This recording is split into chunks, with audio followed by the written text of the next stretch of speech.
Based on the CIA's data, the country with the highest life expectancy is Monaco, with an average of 89.5 years old. In the United States, it drops to about 80. In Canada, about 82. In the United Kingdom, around 81. Across the world, this number can fluctuate dramatically and drop all the way down to the low 50s in certain less developed countries. But for the sake of this video, let's assume your life expectancy is on the higher side of the world's average, and that you will have no incidents of health complications or tragedies, and that you will live to 82 years old.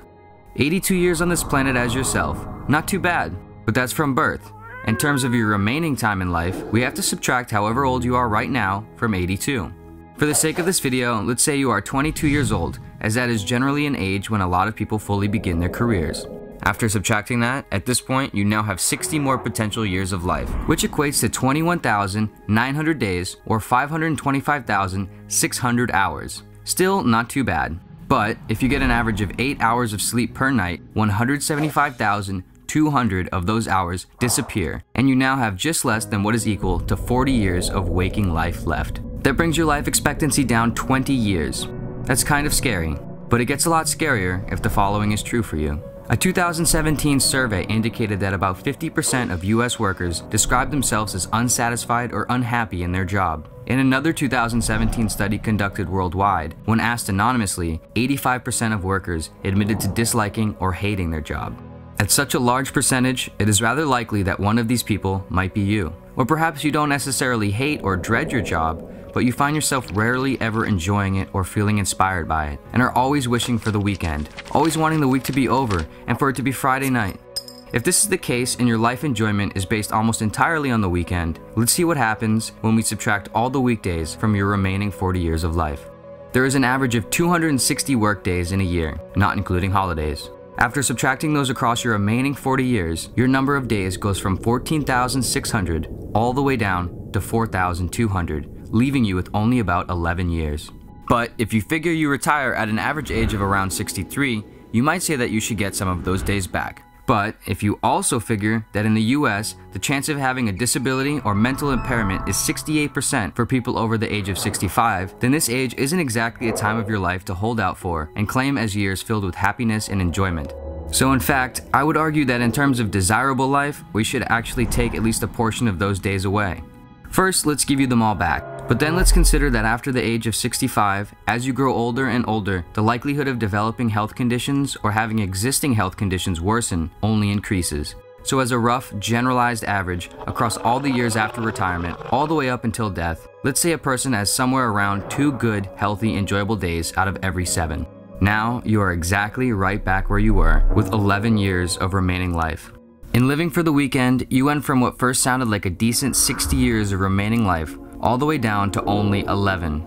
And as an extra kicker, what if you have weekends that aren't that good? Weekends where you have to do things that you don't want to do, like house chores, yard work, dealing with annoying personal stuff, or even going into work to catch up on things. That's at least another year or more off of your remaining life.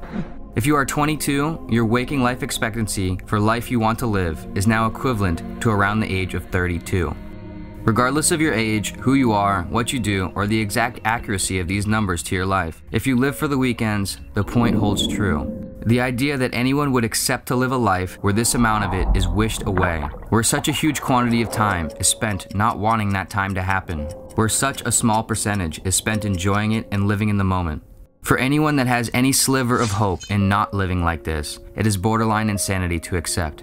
Sure, there are responsibilities we must attend to in life. Sure, there are things we're going to have to do that we don't always want to do. Sure, every day of our job and career can't always be fun or how we want it to be. But to work a job or be in a career or be at a company that you don't enjoy or find fulfillment in at least a majority of the time, you're essentially signing away most of your life. Life is extremely short.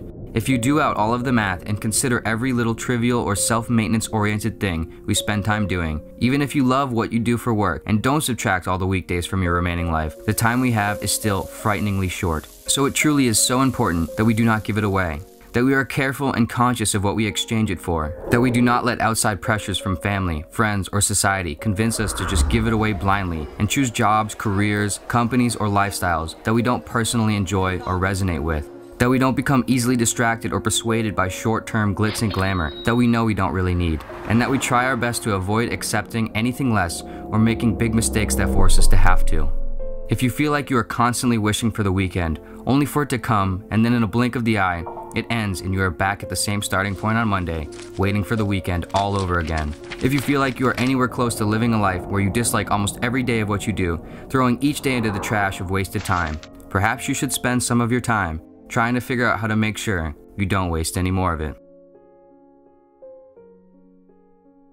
Thank you for watching. If you found enjoyment and value in this video, please give it a thumbs up, share your thoughts in the comments below, and if you are not already, be sure to subscribe to our channel. We are constantly coming out with new videos to help you experience life with clarity and wonder.